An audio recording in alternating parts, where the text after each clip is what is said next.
All right, guys. Hey, thanks for joining me this morning. The difference between a full tillage and running our planter and soil health and running our planter. Let's go through the row unit and the different scenarios and see, can you get your old planter to work? And yes, you can. I see online that there's a lot of people concerned, like, hey, I'd really like to go into minimum till or soil health or no till. I don't know if my old 7000 Deere or my old Cyclo or my old White can handle it. And for the most part, it can. For the most part, it can. As long as you've done good maintenance and that row unit is in good shape, you only get one chance to plant right. At the price of the seed, at the price of fuel, labor, and the value of your commodity, spend money this year on that planter. That thing has to be in good shape. There's 9 million videos out there on how to go through your planter to make sure that the row units, the parallel arms, and the main frame are in good maintenance and set right. Find one of them. But today we're just going to talk about the different challenges we face and how to overcome some of them challenges and some of the aftermarket things that might really help us.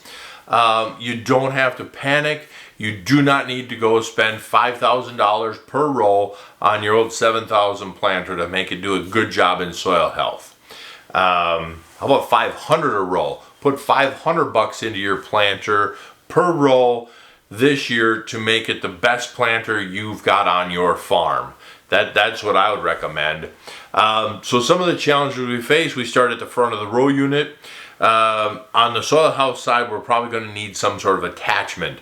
If we go to a no-till coulter up front, that no-till coulter is going to borrow some downforce energy from our row unit. We'll get into downforce in a minute.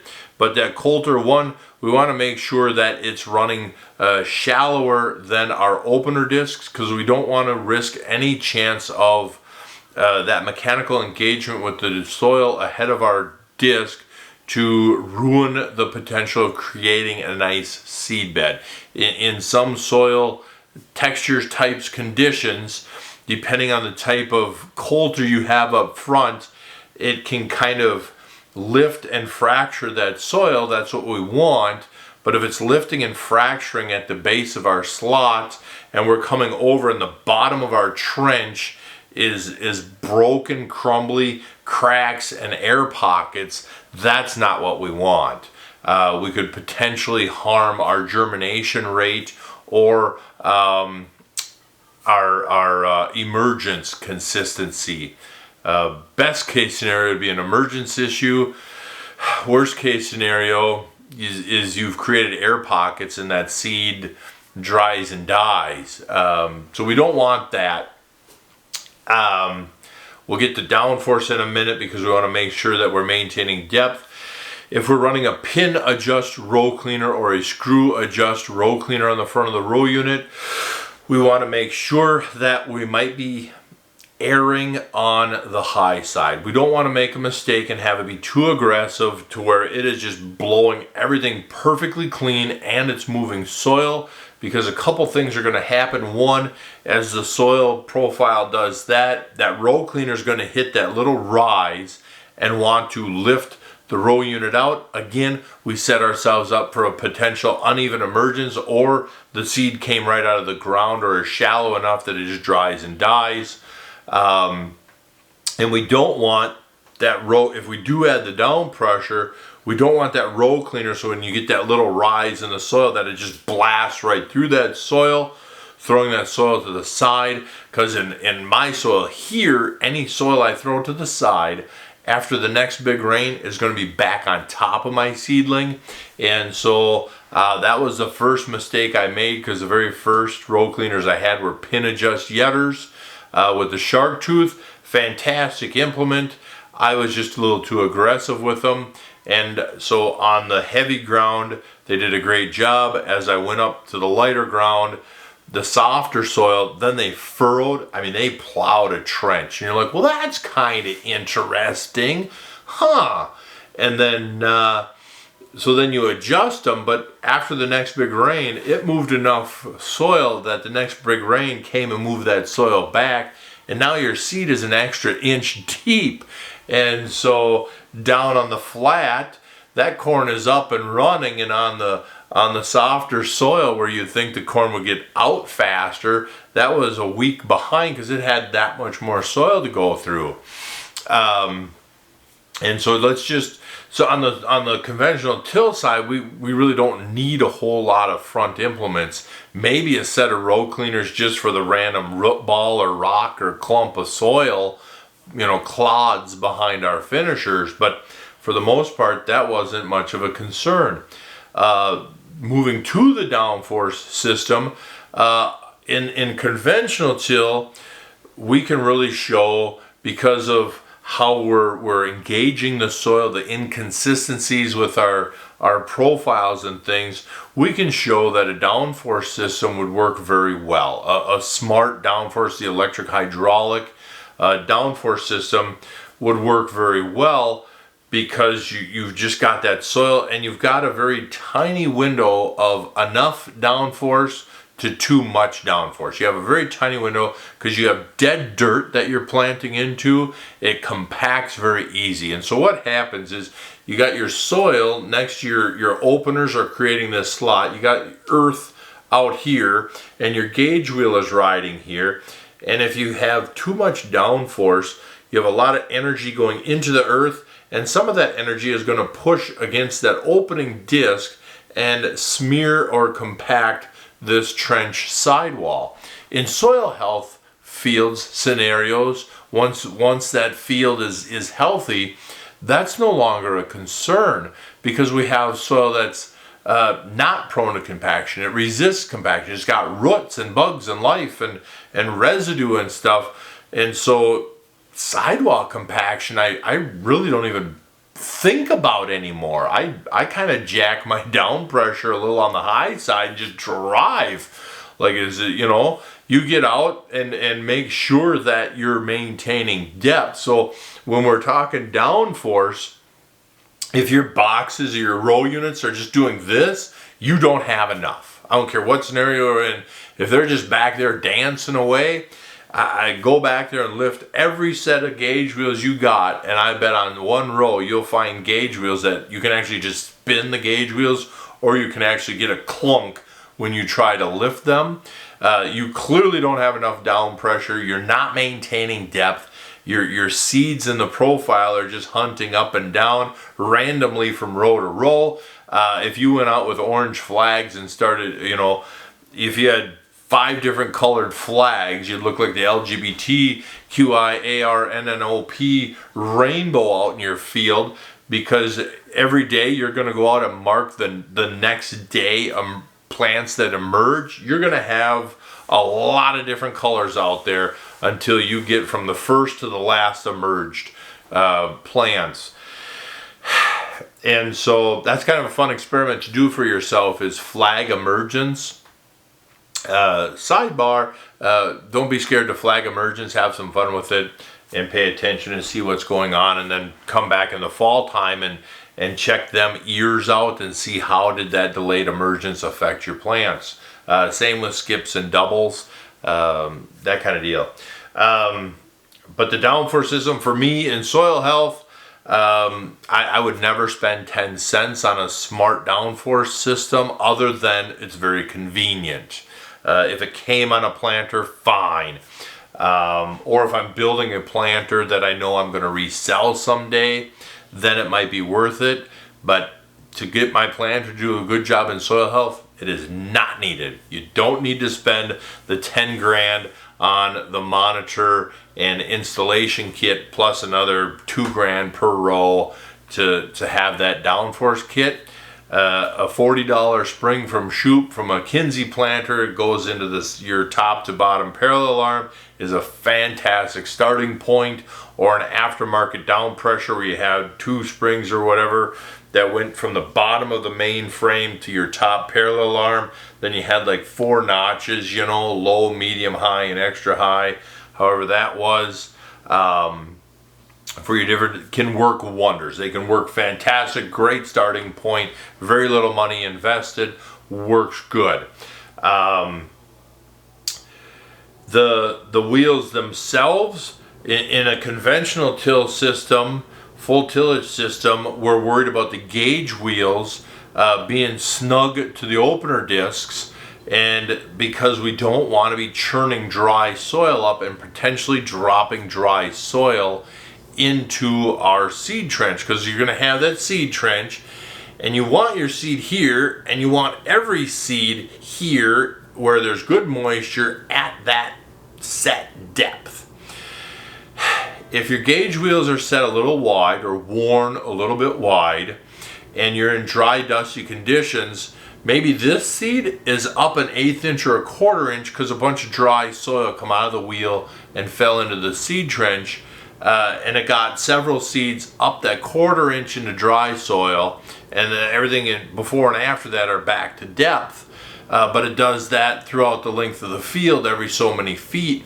Again, you're going to have a potential of a very uneven emergence in some situations. If it's an extreme situation, maybe you lose a little bit of germination that way.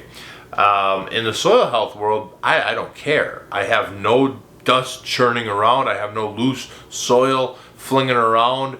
My V-slot is a very nice V-slot being made. I run my downforce a little on the high side to make sure that I know for sure I am maintaining depth, because I know that my sidewall will not compact in soil health. That soil is full of roots and life and residue, and it just doesn't compact. So I can error a little on the higher side of downforce. Both situations, we need to be making sure that our opener discs are in good shape, that they're to spec, they're within spec of our manufacturer, that they have a good contact point, that they're sharp and good shape. There's not a broken chunk out of one disc and you're like, I think I can get by one more year. No, you can't. No, you cannot. Just don't.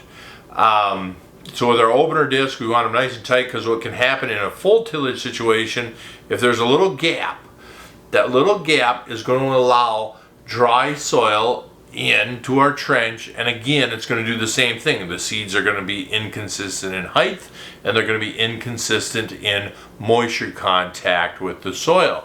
In our soil health side, we're going through a lot of residue. We might let a little ribbon of mud or wet soil through there, but we also don't want to have the potential of shoving residue down in there. And because that residue, that's a great way for diseases to get in there. It's a great way for air to get in there. It's a great way to actually kill some germination in extreme conditions. Excuse me. So we just want to make sure that them opener blades are tight and in good shape. Our closing system, in a full tillage scenario, you have lots of forgiveness on a full tillage system. You should be digging. You should find a seed, then you can measure ahead to the next seed, and then take your garden trowel and just start shaving that profile until you see the seed. You should not be, if your closing system is doing a good job, you should have a hard time finding that V trench. I know in conventional till, in that darker, heavier soil of Minnesota, it's very hard to get rid of that V trench with standard wheels. You can, that's where your scenarios come in, is you can do a great job in conventional tilled soil with very little downforce on your closing system. You could still find the V slot. We don't live in a perfect bubble here. You can still find that V slot, but you can also see that the seed is tucked in there very well. So on the conventional till side, we're very forgiving on our closing system. We just want to make sure, so by shearing that layer until you find the next seed, then you'll actually see, is that seed, you can poke at it, is it actually tucked in there nice and firm, or is it just kind of fluffed in there, or is there literally an air pocket around it? In our soil health scenario, go take a flat spade out in your yard, stomp that sucker in and rock it back and forth to open up that slot for a seed trench and see how easy that is to push back together. Again, we have soil that resists compaction, but at the same time it resists movement. It's not easy to stitch that stuff back together. So on our soil health side, that's where like a Yetter twister, it's a very economical. I mean, you're talking $30 a wheel. For sure, do at least one wheel per row unit. Very minimal investment, but it'll be a huge upgrade from your 2 smooth wheels. And then it will also reduce the amount of energy needed, so you don't need to run your closing system on max all the way. And some of them older whites and John Deeres and stuff, they were kind of limited on the amount of downforce back there. They weren't easy to adjust, and so just spend the money, get 2 Yetter twisters per row unit. It's like $70 per row. You can afford it. You can't afford not to. And then you know that what them lugs are doing is they're not poking into the soil to try and tuck the seed in per se. What they're actually doing is they're kind of punching that sidewall out. So that's why there's an adjustment to the width of them closing wheels for the shimming of them. And so you can punch them sidewalls of that trench and collapse that down, and that is what's going to make the seed nice and tucked in. If I was in tilled soil, again, there is no way I could see a real return on investment with a smart closing system or an aftermarket closing system. There's some less expensive add-ons you could do to maybe help for certain scenarios, but in broad spectrum, in a full tillage situation, the standard closing system with a couple tweaks can do a fantastic job. In a soil health scenario, that is where I really looked forward to some of these aftermarket closing systems, and I actually reached out to try and get 1 row unit to try, and some of the sales people were like, well, you can't just have 1 row unit. I'm like, I just want to see how it's going to work in my scenario. And they're like, well, how will you control it? I'm like, I will, don't worry, I will control it. Well, we really don't want it, blah, blah, blah, blah. And it's like, oh my God, some of these ag people are just impossible. For the sake of science, people, let's get this done. But in our soil health scenario, I could easily see where some sort of more engaging closing system would be better, and so maybe there's some more simple attachments you can put on your closing system. But I hope that helps. And so basically, to sum this up, you just gotta walk behind the planter, make sure you got enough downforce to hold depth, and make sure you got enough closing system to close that slot. And guys, thanks for watching. Hope this answers some of your guys' question. Hope it gives you confidence in your old planter that you can do this. And so, yeah, let's get her done.